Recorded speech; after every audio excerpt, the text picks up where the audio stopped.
पापा कहते हैं बड़ा नाम करेगा, बेटा हमारा ऐसा काम करेगा, मगर ये तो कोई न जाने कि मेरी मंजिल है कहाँ।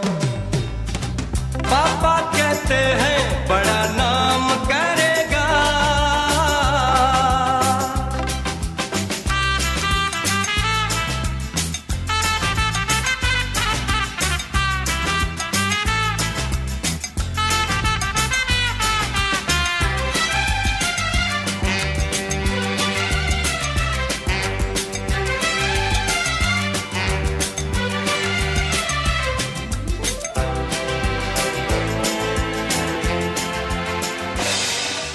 नमस्कार विद्यार्थी मित्र मैत्रिणींनो, पालकांनो आणि ही मुलाखत ऐकणाऱ्या सगळ्या श्रोत्यांनो, आजच्या कार्यक्रमामध्ये आपलं सर्वांचं सहर्ष स्वागत.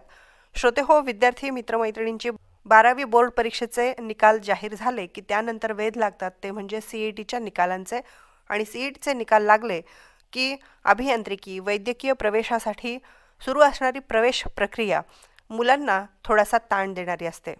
परंतु ही प्रक्रिया सुलभ करता यावी, यामध्ये असणारे अनेक प्रश्न, या प्रश्नांची उकल करता यावी, यासाठी आज आपण आपल्या आकाशवाणीच्या स्टुडिओमध्ये आमंत्रित केले मॅथ्स विषयाचे तज्ज्ञ प्राध्यापक संतोष पोपळे सरांना. सर, सर्वप्रथम आजच्या मुलाखतीमध्ये आपलं स्वागत आहे. नमस्कार मॅडम, धन्यवाद.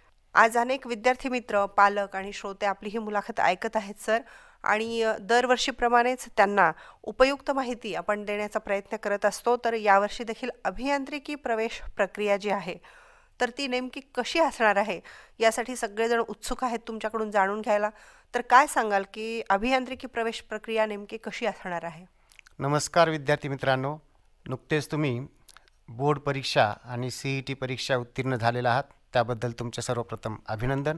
आणि जी महत्त्वाची प्रोसेस आहे, प्रक्रिया आहे, ती म्हणजे प्रवेश प्रक्रिया, जी की 2 भागामध्ये विभागलेली आहे. ज्यामध्ये पहिला भाग 14 तारखेपासून सुरू होत आहे, ज्यामध्ये आपल्याला नोंदणी करायची आहे. या नोंदणीमध्ये तुमचे जनरल माहिती, ज्यामध्ये तुमची कॅटेगरी असेल, तुमचे गुण असतील, CETचे गुण असतील, JEEचे गुण असतील आणि 12वीचे गुण असतील. यामध्ये सर्वसामान्य माहिती असते, ज्यामध्ये तुमची कॅटेगरी तुम्हाला व्यवस्थित भरायची असते. यासोबतच तुम्हाला यासाठीचे जे प्रूफ्स असतात ते डॉक्युमेंट्स अपलोड करायचे असतात. अच्छा सर, रजिस्ट्रेशन करणं सगळ्यात पहिली पायरी समजली जाते प्रवेश प्रक्रियेच्या बाबतीत. तर साधारण रजिस्ट्रेशन डेट कोणती आहे आणि किती तारखेपर्यंत विद्यार्थी मित्र रजिस्ट्रेशन करू शकतात? रजिस्ट्रेशनची सुरुवात 14 तारखेपासून सुरू होत आहे, 14 जुलैपासून. ती साधारणतः 10 ते 12 दिवस चालते.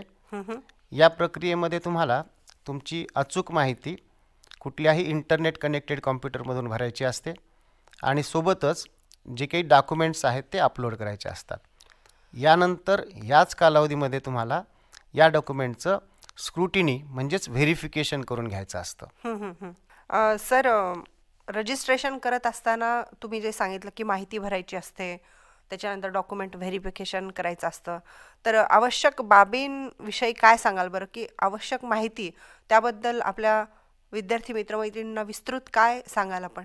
नक्कीच. यामध्ये जी आपली कॅटेगरी असते ती एक महत्त्वाची असते, ती आपल्याला व्यवस्थितपणे निवडायची असते आणि त्याच्यासाठीचे आवश्यक डॉक्युमेंट्स आपल्याकडे आहेत किंवा नाहीत याची खात्री करूनच ती आपण कॅटेगरी निवडली पाहिजे. त्यानंतर आपण जे डॉक्युमेंट्स अपलोड करतो याची व्हेरिफिकेशन करणं अतिशय आवश्यक असतं. व्हेरिफिकेशन हे 2 प्रकारे करता येतं, ज्याला आपण स्क्रुटिनी म्हणतो. 2 प्रकारे, त्यामध्ये एक ई स्क्रुटिनी असते आणि एक ऑफलाईन स्क्रुटिनी असते. ई स्क्रुटिनी म्हणजे तुम्ही तुमच्या कम्प्युटर कनेक्टेड डिव्हाइसवरून तुमचे जे डॉक्युमेंट्स अपलोड केलेले आहेत ते स्क्रुटिनी सेंटरकडून व्हेरीफाय करून ते योग्य आहेत किंवा अयोग्य आहेत याचा आपल्याला रिमार्क दिला जातो. जर त्यात काही त्रुटी असतील तर त्या आपल्याला सांगितल्या जातात आणि त्या त्रुटीनुसार आपल्याला दुरुस्ती करण्यासाठी परत वेळ दिला जातो आणि ते आपण दुरुस्ती केलेले जे डॉक्युमेंट्स आहेत ते परत अपलोड करायचे असतात. दुसरा मोड म्हणजे ऑफलाईन, जो की बऱ्याच जणांना सोयीचा वाटतो, कारण ऑफलाईन मोडमध्ये आपल्याला प्रत्यक्ष त्या सेंटरवर जायचं असतं. सामान्यपणे जिल्ह्याच्या ठिकाणी असे स्क्रुटनी सेंटर्स असतात. बर तर या स्क्रुटनी सेंटरवर आपण आपले ओरिजिनल डॉक्युमेंट्स घेऊन जायचे असतात. ते त्या ठिकाणी व्हेरीफाय करायचे असतात. अच्छा. ते व्हेरीफाय करून आपल्या लॉग इनमध्ये त्याचं ते स्टेटस अपडेट करत असतात. बर अच्छा. डॉक्युमेंट्स व्हेरिफिकेशन करत असताना ते गॅझेटेड ऑफिसरची सही असणं त्यावर आवश्यक आहे का सर? झेरॉक्स प्रतींवर गॅझेटेड ऑफिसरची त्यावर सही असण्याची आवश्यकता नाही. पण जे तुमचे डॉक्युमेंट्स आहेत, जसे की कास्ट सर्टिफिकेट असेल, व्हॅलिडिटी असेल, किंवा उत्पन्नाचं प्रमाणपत्र असेल, बर. किंवा EWSचे प्रमाणपत्र असतील, हे मात्र तुमचे त्या तहसीलदाराच्या ज्या लेवलचे जे रँकचे असतात त्यांच्याकडून ते तयार केलेले असणं आवश्यक आहे. बर गॅझेटेड ऑफिसरमध्ये तुम्ही प्राध्यापकाची जरी साईन घेतली अच्छा. तरी चालते त्यामध्ये. बर तर असे साधारण आपल्याकडे 2 सेट तयार असणं आवश्यक आहे कागदपत्रांचे, झेरॉक्स आणि ओरिजिनल, नाही का? अगदी बरोबर आहे. रजिस्ट्रेशन करत असताना विद्यार्थी मित्रांनी आणि पालकांनी काय काळजी घ्यावी याबद्दल थोडक्यात काय सांगाल बरं सर? रजिस्ट्रेशन करताना सर्वात महत्त्वाचं असतं की तुमचा जो लॉग इन ID आणि पासवर्ड जो असतो तो आपण सांभाळून ठेवला पाहिजे. बर शक्यतोपर्यंत मोबाईल नंबर हा स्वतःचा दिला पाहिजे. ईमेल ॲड्रेस हा सुद्धा स्वतःचा दिला पाहिजे. म्हणजे जर एखाद्या परिस्थितीमध्ये तो विसरला तर आपल्याला तो रिसेट करता येऊ शकतो. बर त्याच पद्धतीनं यामध्ये दुसरा कोणीही हस्तक्षेप करू शकणार नाही. हां त्यामुळं स्वतःचा मोबाईल नंबर, स्वतःचा ईमेल हे तिथं द्यायला पाहिजेत.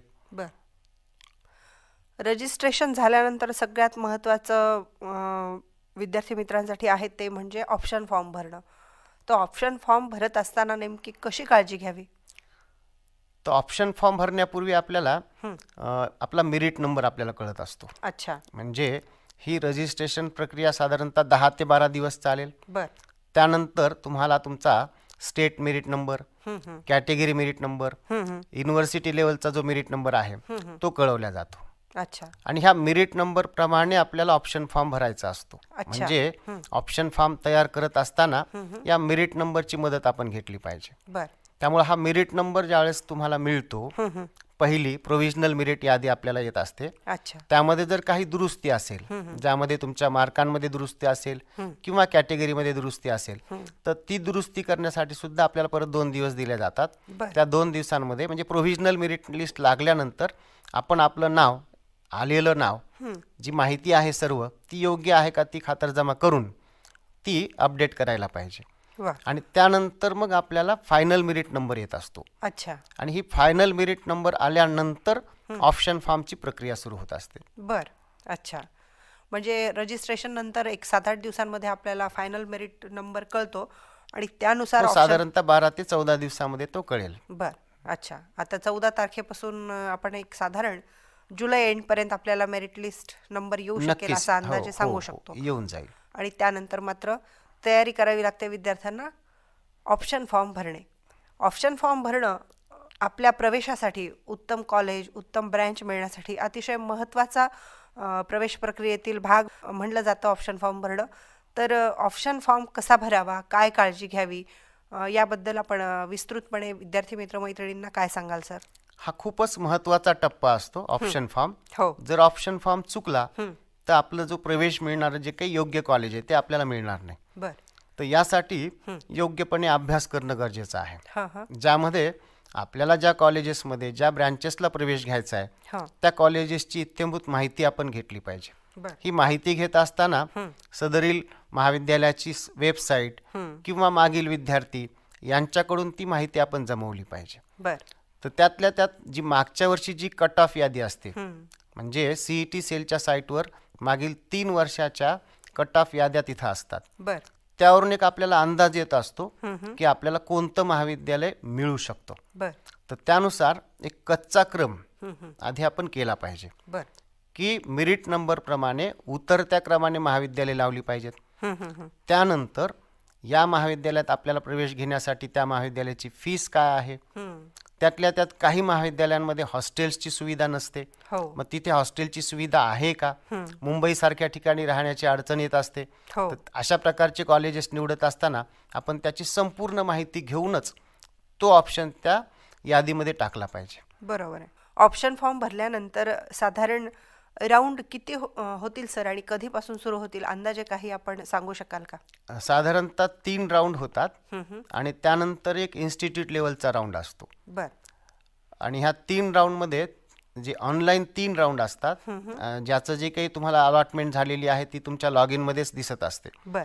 आणि जो स्पॉट राऊंड असतो इन्स्टिट्यूट लेवलचा, हा त्या महाविद्यालयाच्या वेबसाईटवर किंवा त्या महाविद्यालयात प्रत्यक्ष जाऊन तिथे आपल्याला फॉर्म भरावा लागतो. अच्छा. आणि स्पॉट राऊंडबद्दल एक शंका आहे सर मनामध्ये. समजा आपल्याला एका महाविद्यालयाचा प्रवेश मिळाला आहे आणि तरी देखील त्याच्या वरचं जर आणखी रँकचं महाविद्यालय आणि ब्रँच जर मिळत असेल, तर अशा वेळी आपण स्पॉट ॲडमिशन घेताना काय करावं, काय काळजी घ्यावी? स्पॉट राऊंड पूर्वी आपल्याला जे 3ऱ्या राऊंडमध्ये मिळालेलं कॉलेज आहे तो प्रवेश आपण निश्चित करून घेणं आवश्यक आहे. बर. कारण स्पॉट राऊंड जो असतो तो अनिश्चित असतो. अच्छा. म्हणजे तिथे आपल्याला प्रवेश मिळेलच की नाही हे निश्चित नाही सांगता येणार. बर. त्यामुळे 3ऱ्या राऊंडला जे काही तुम्हाला ऍडमिशन मिळालेलं आहे तो प्रवेश निश्चित करणे आणि त्यानंतर CET सेलच्या वेबसाईटवर व्हॅकंट सीट्स जे असतात, रिक्त जागा, प्रत्येक महाविद्यालयाच्या कुठल्या शाखेला किती रिक्त जागा आहेत ते दाखवल्या जातं. अच्छा. मग आपल्या इच्छुक महाविद्यालयामध्ये जर काही रिक्त जागा असतील त्या ब्रँचच्या, तर आपल्याला त्या ठिकाणी रीतसर अर्ज करावा लागतो. बर. आणि मग त्या राऊंडला आपण उपस्थित राहायचं आणि जर आपल्याला तिथं प्रवेश मिळाला तर आपलं पहिलं जे ऍडमिशन आहे ते आपल्याला रद्द करता येतं. बर. आणि मग त्यासाठी लागणारे जे DD आहेत तर त्याबद्दल तुम्ही काय सांगाल बरं सर? म्हणजे विद्यार्थ्यांच्या मनामध्ये थोडासा गोंधळ निर्माण होऊ शकतो अशा वेळेस, तर आपण काय काळजी घ्यावी त्या अशा वेळी? DD स्पॉट राऊंडसाठीचा स्वतंत्र काढावा लागतो. म्हणजे 3ऱ्या राऊंडला जो तुम्ही प्रवेश घेतलेला आहे त्याच्यासाठी तुम्हाला DD पहिले काढावा लागेल. बर. तो प्रवेश निश्चित झाल्यानंतर स्पॉट राऊंड असतो काही दिवसानंतर, त्यामुळे तुम्हाला स्वतंत्र परत DD काढणं आवश्यक आहे. अच्छा. परंतु जी पहिली आपली आपण फीस भरलेली असते ती आपल्याला परत मिळत असते. बर. पण तिला वेळ लागतो, त्यामुळे स्वतंत्र DD परत दुसरा काढणं गरजेचं असतं. अच्छा. बरं, ऑप्शन फॉर्म भरत असताना फ्रीज आणि नॉन फ्रीज असे 2 ऑप्शन आपल्याला असतात, तर याबद्दल आपल्या विद्यार्थी मित्रमैत्रिणींना विस्तृतपणे काय सांगाल बरं? समजून कसं सांगाल की हे 2 ऑप्शन किती महत्त्वाचे आहेत ते? अतिशय महत्त्वाचे आहेत हे. कारण ज्यावेळेस तुम्हाला पहिल्या राऊंडमध्ये एखादं कॉलेज अलॉट होतं त्यानंतर तुम्हाला ॲक्सेप्टन्स द्यावा लागतो. बर. आणि ॲक्सेप्टन्स देत असताना हे 2 पर्याय त्या ठिकाणी येत असतात, एक म्हणजे फ्रीज आणि दुसरा नॉट फ्रीज. बर. तर यामध्ये जर आपण फ्रीज हा ऑप्शन निवडला तर याचा अर्थ असा होतो की ते तुम्हाला प्रवेश घ्यायचा आहे. अच्छा. निश्चित करायचा आहे. तर फ्रीज घेतल्यानंतर फ्रीज केल्यानंतर म्हणजे सर जर तुम्हाला एखादा तो ऑप्शन आवडलेला आहे आणि आपल्याला हेच महाविद्यालय आता घ्यायचं आहे असं निश्चित झालेलं आहे, त्याच वेळेस तुम्हाला फ्रीज हा ऑप्शन निवडायचा आहे. अन्यथा जर तुम्हाला 2ऱ्या राऊंडला जायचं असेल तर तुम्हाला नॉट फ्रीज हा ऑप्शन निवडायचा आहे. पण मी सजेस्ट करेल की नॉट फ्रीज हा ऑप्शन घेतला पाहिजे. कारण जर तुम्हाला पहिलं ऑप्शन लागलेलं असेल, 1 नंबरचा जर ऑप्शन तुमचा अलॉट झालेला असेल तर ते ॲटो फ्रीज होतं. आणि जर का तुम्हाला 5 नंबरचा किंवा त्याच्या खालचा ऑप्शन लागलेला असेल तर याचा अर्थ असा होतो की याच्यावरती तुम्हाला आवडणारे काही कॉलेजेस आहेत. म्हणजे आपण ही 2ऱ्या राऊंडमध्ये ती संधी घेऊ शकतो. बरोबर. आणि असं केल्यानं आपलं कुठलंही नुकसान होणार नाही. कारण तुम्हाला जे पहिल्या राऊंडला अलॉट झालेलं कॉलेज आहे त्याच्यावर तुमचा क्लेम शेवटपर्यंत राहत असतो. शेवटपर्यंत म्हणजे 3ऱ्या राऊंडपर्यंत तो तुमचा क्लेम राहत असतो जर तुम्ही नॉट फ्रीज हा ऑप्शन निवडला तर. अच्छा.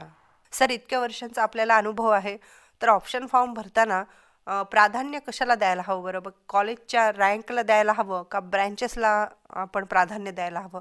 आपलं मत काय आहे? सामान्यतः कॉलेजचा जो रँक असतो त्या कॉलेजच्या रेप्युटेशननुसार तयार झालेला असतो. म्हणजे त्या महाविद्यालयातील सुविधा असतील, त्या महाविद्यालयातील स्टाफ असेल, त्या महाविद्यालयाचा निकाल असेल, त्या महाविद्यालयातील प्लेसमेंट्स असतील, यावरूनच ही जी NIRF रँकिंग असते ती तयार केली जाते. म्हणजे ज्या महाविद्यालयाचा रँक चांगला आहे यावरून आपल्याला असं एक ढोबळ लक्षात येत असतं की ते महाविद्यालय चांगलं आहे.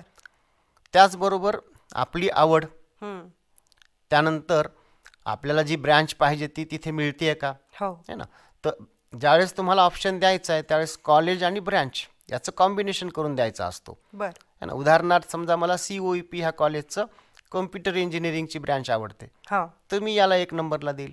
हो. पण मला कॉम्प्युटर इंजिनिअरिंगमध्येच इंटरेस्ट आहे आणि मला COEPचं कॉम्प्युटर मिळत नाही आहे, तर मी त्याच्या खालचं जे 2 रँकचं असेल कॉलेज, त्याच्यानंतरच्या रँकचं जे कॉलेज आहे त्याचं मी कॉम्प्युटर इंजिनिअरिंग देईल. बर. म्हणजे असं आवश्यक नाही आहे की मी एक कॉलेज निवडलं की त्याच्या सर्व ब्रँचेस त्याच्या खाली मी द्याव्यात. तर अच्छा. आपण याचं कॉम्बिनेशन करू शकतो वेगवेगळ्या पद्धतीनं. म्हणजे कॉलेज आणि ब्रँच याचं दोन्हीचं कॉम्बिनेशन, आपली आवड, त्यानंतर आपल्याला उपलब्ध असलेलं कॉलेज आणि त्या ठिकाणी होणाऱ्या प्लेसमेंट्स, हां. त्या महाविद्यालयाची फीस, तिथे राहण्यासाठीच्या सुविधा, हां. या सगळ्यांचा एकत्रित अभ्यास करूनच आपल्याला ते महाविद्यालय निवडावं लागेल. अच्छा. बरं, त्यानंतर आणखी एक विद्यार्थ्यांच्या मनात संभ्रम निर्माण होतो की ऑटोनॉमस कॉलेजेस, अनेक ऑटोनॉमस कॉलेजेस आहेत, तर हे निवडताना काय काळजी घ्यावी बरं? तर ॲटॉनॉमस महाविद्यालयामध्ये साधारण 3 प्रकार पडतात. बरं. एक असतात गव्हर्नमेंट ॲटॉनॉमस, दुसरे असतात एडेड म्हणजेच गव्हर्नमेंट एडेड, बर. ज्याला अनुदानित महाविद्यालय, हां. हे पण काही ॲटॉनॉमस आहेत त्यामध्ये. आणि तिसरा प्रकार असतो अनएडेड ॲटॉनॉमस, बर. म्हणजे विना अनुदानित ॲटॉनॉमस. हां. हां. तर हे निवडत असताना म्हणजे असा एक बऱ्याच मुलांच्या मनामध्ये गैरसमज आहे की ॲटॉनॉमस म्हणजे चांगलं असतं. हां. हां. हां. असं आवश्यक नाही आहे. बर. बर. तर त्याची रँकिंग पाहणं आपल्याला गरजेचं आहे. होय.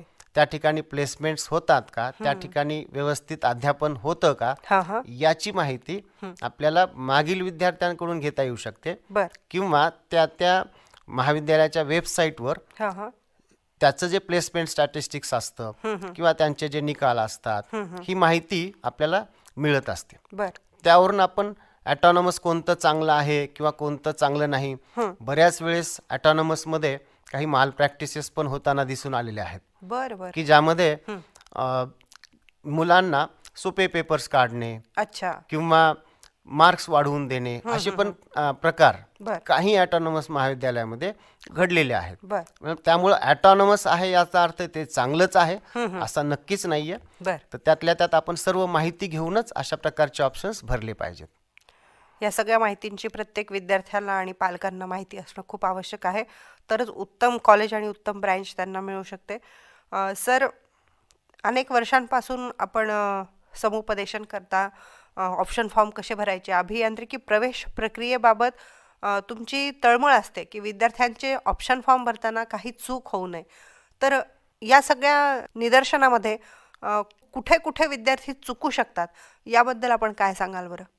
नक्कीच ही माझी एक आवडच आहे हां. हां. आणि त्यानुसार मी प्रत्येकच विद्यार्थ्याला या संदर्भात मार्गदर्शन करत असतो. हां. हां. मुलांच्या ज्या चुका होतात हां. तर त्यात असा एक मुलांचा समज असतो हां. की मला जे पाहिजे, मला जे लागतं ते मी 1 क्रमांकावर टाकलं पाहिजे. बर. ही एक सर्वात मोठी चूक आहे. बर. मला जे लागतं ते 1 क्रमांकावर न टाकता मला जे सर्वात जास्त आवडतं अच्छा. ते मी 1 क्रमांकावर दिलं पाहिजे. आणि मग त्याच्यानुसार उतरत्या क्रमानं, म्हणजे अलॉटमेंट प्रक्रिया नेमकी कशी होते हे जर का समजलं हां. तर ह्या सर्वच प्रश्नांची उत्तरं याच्यात येऊन जातात. बर. तर जसं की समजा महाराष्ट्रातून 1 नंबरचा जो विद्यार्थी आहे, अलॉटमेंट प्रक्रिया मी सांगतोय कशी होते. 1 नंबरचा विद्यार्थी आहे, हां. त्याचा फॉर्म ज्यावेळेस मशीनमध्ये येतो, म्हणजेच त्या कम्प्युटर सॉफ्टवेअरमध्ये येतो, हां. हां. त्यावेळेस त्यांनी 1 नंबरचा जो ऑप्शन मागितलेला आहे त्यावेळेस तो रिकामा असणार आहे. बरोबर आहे. त्यावेळेस ती जागा रिकामी असणार आहे, ती त्याला दिल्या जाते. बर. ज्यावेळेस ती 1 नंबरची जागा त्याला दिल्या जाते त्याच्यानंतर त्याचे सर्व ऑप्शन्स बाद होतात. हो. त्यानंतर मग दुसऱ्या नंबरचा फॉर्म घेतला जाईल. असं करत करत करत समजा तुमचा नंबर एक 2445 असा एक नंबर आहे. अच्छा. तर याच्या आधी जवळपास 2444 जागा भरलेल्या आहेत. हो.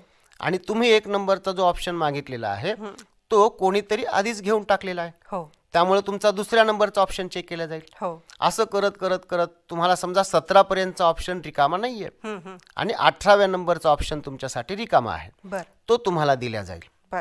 त्याच्यानंतरच तुमच्या नंतरचा फॉर्म घेतला जातो. अच्छा. म्हणजे तुम्ही जो क्रम मागितलेला आहे, तुमचा नंबर लागल्यानंतर तुम्ही जे मागितलेलं आहे शेवटपर्यंतचे ऑप्शन्स पाहिले जातात. बर. आणि जिथे तुमचा लागतो तो ऑप्शन तुम्हाला दिला जातो आणि त्याच्या खालील मात्र सर्व बाद होत असतात. अच्छा. त्यामुळे उतरता क्रम फक्त सगळ्यात महत्त्वाचा असतो यामध्ये. साधारण ऑप्शन किती भरायला हवेत सर आपण? ऑप्शन भरण्याची साधारणतः मर्यादा तर 300 दिलेली असते त्यांनी. बर. परंतु इतके भरण्याची आवश्यकता नसते, कारण आपली जी रँक आहे रँकनुसार जर मागील वर्षाचे कट ऑफ पाहिले तर त्यावरून आपल्याला एक अंदाज येत असतो की मला ह्या प्रकारचं या लेवलचं कॉलेज मिळतं. म्हणजे माझी रँक समजा आहे 10,000 आहे आणि उदाहरणार्थ COEPचं ॲडमिशन 200 वर कट होत आहे, तर तो ऑप्शन मी टाकण्याची गरज नाही आहे. किंवा माझी रँक 10,000 आहे आणि एखाद्या साधारण कॉलेजचं रँक 50,000 वर कट होतं, तो ऑप्शन मी द्यायची गरज नाही आहे. म्हणजे माझ्या रँकच्या खालचे काही आणि वरचे काही असे ऑप्शन्स आपण द्यायला पाहिजेत. जास्त ऑप्शन दिल्यानं काय होतं, गोंधळामध्ये काही ऑप्शन्सचा जो क्रम देताना चुकण्याची शक्यता असते. बरोबर आहे. बऱ्याच महाविद्यालयाची नावं सारखी पण असतात, काही याच्यामध्ये थोडासा फरक करून काय केलेलं असतं, कॉलेजचं नाव असतं आणि मग हे निवडत असताना गोंधळ होण्याची शक्यता असते. त्यामुळं मर्यादित ऑप्शन्स द्यायला पाहिजेत. 50 दिले तरी ठीक आहेत, खूप जास्त ऑप्शन्स देण्याची गरज पडत नाहीये, कारण तुमच्या रँकनुसार तुम्हाला अंदाज येत असतो. बर छान सर. ही तर प्रक्रिया सगळी MST CET या परीक्षेच्या अभियांत्रिकी प्रवेशासंदर्भात आपण सांगितलीत, परंतु या परीक्षेच्या व्यतिरिक्त या प्रवेश प्रक्रियेच्या व्यतिरिक्त आणखीन काही महाविद्यालय किंवा युनिव्हर्सिटीज अशा आहेत का की जिथे अभियांत्रिकी प्रवेश दिला जातो? नक्कीच. तर अशा प्रकारचे काही स्वायत्त विद्यापीठं स्थापन झालेली आहेत, ज्यांची जी प्रवेश प्रक्रिया आहे ही CET सेलच्या व्यतिरिक्त होत असते. त्यांची परीक्षा सुद्धा, प्रवेश परीक्षा सुद्धा ही स्वतंत्र असते, जिला आपण पेरा CET असं म्हणतो. या CET मार्फत काही चांगल्या युनिव्हर्सिटीज, ज्या की खाजगी युनिव्हर्सिटीज आहेत, त्यामध्ये आपल्याला प्रवेश घेता येतो. ज्या विद्यार्थ्यांना CET मध्ये कमी गुण आहेत, अतिशय कमी गुण आहेत, त्यांना ही एक स्वतंत्र संधी उपलब्ध होऊ शकते. अशा प्रकारच्या परीक्षा त्या पेरा CET या नावाच्या साईटवर जाऊन आपण त्याची डेट वगैरे लक्षात घेऊन तशा प्रकारची परीक्षा देऊन त्या युनिव्हर्सिटीजसाठी आपण अर्ज करू शकतो. अच्छा, छान सर. अतिशय उपयुक्त अशी माहिती सांगितलीत आपण. अभियांत्रिकी प्रवेशासाठी जी प्रक्रिया सध्या आता सुरू होती आहे, ही प्रक्रिया पूर्ण करत असताना विद्यार्थी आणि त्यांचे पालक संभ्रमावस्थेत असतात. अनेक वर्षांपासून आपण पाहतो आहोत की आकाशवाणीच्या परभणी केंद्रावरून आपण विद्यार्थी मित्रमैत्रिणींना आणि पालकांना समुपदेशन करता, त्यांच्या मनातल्या अनेक प्रश्नांचं शंका निरसन करता. आजही आपण वेळात वेळ काढून इथे आलात आणि विद्यार्थी मित्रमैत्रिणींसाठी, पालकांसाठी आणि आमच्या तमाम श्रोत्यांसाठी उपयुक्त माहिती सांगितलीत. त्याबद्दल आकाशवाणीच्या वतीनं आम्ही आपले आभारी आहोत. धन्यवाद मॅडम.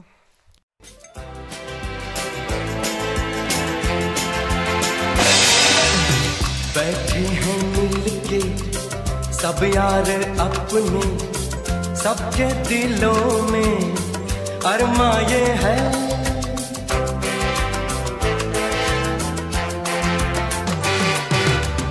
बैठे हैं मिलके सब यार अपने, सबके दिलों में अरमा ये है, वो जिंदगी में कल क्या बनेगा हर एक नजर का सपना ये है.